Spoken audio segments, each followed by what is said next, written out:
Hi from beautiful Ngunnawal country. My name's Rebecca and I'm here to talk books. Today I'm going to talk to you about this fascinating non-fiction book, Wall to Wall, Mural Art Around the World. I picked this up in England while I was there, in London specifically, because I love art and I particularly love the stories behind murals and artworks that you just see in public. And this one is a perfect example of showcasing across the world how murals are used. And the murals, I've got a piece of paper because I always forget this bit. Murals can be used in lots of different ways to share all kinds of stories. They can be used to retell history, they can reflect everyday lives, share cultural stories and support social activism. And this book covers all those areas in it. So in the front of the book, they actually have a map showcasing all the different areas where they talk about mural art. The author, Mary Ann Fraser, has done illustrations to go with these, with, I believe, some photos of the actual artworks. So highly illustrated, great storytelling around the artwork. Of course, we cover Egypt, and it's just a beautiful book telling you all about the different kinds. This one I particularly loved in India, about young women who are taught how to create these murals to reflect the Ramayana, and they're used in their wedding chambers before they're married. These days, these artworks can be used, are often sold to help support their families.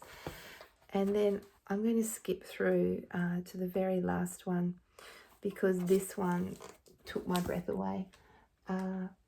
This is artwork that is done in Afghanistan by a young woman called Shamsia Hassani in Kabul.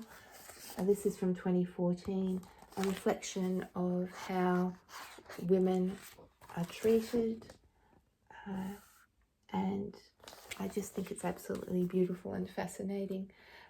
I really love this bit here about women artists breaking boundaries. It says street art has historically been a male-dominated field, but there is a growing number of women artists who are taking to the walls to bring change. Lalia Agawi, a Palestinian refugee in Jordan, paints murals on refugee camp walls. Her work focuses on equal rights for women, education and poor camp conditions. In Rio de Janeiro, Pamela Castro, also known as Brazil's graffiti queen, uses her art to fight gender stereotypes and bring awareness to domestic violence. Her portraits of female figures are an attempt to reclaim public spaces for women. And so it goes on. This is absolutely a beautiful book. And if you love art and you particularly love hearing or reading about street art, then this is actually a really worthwhile book.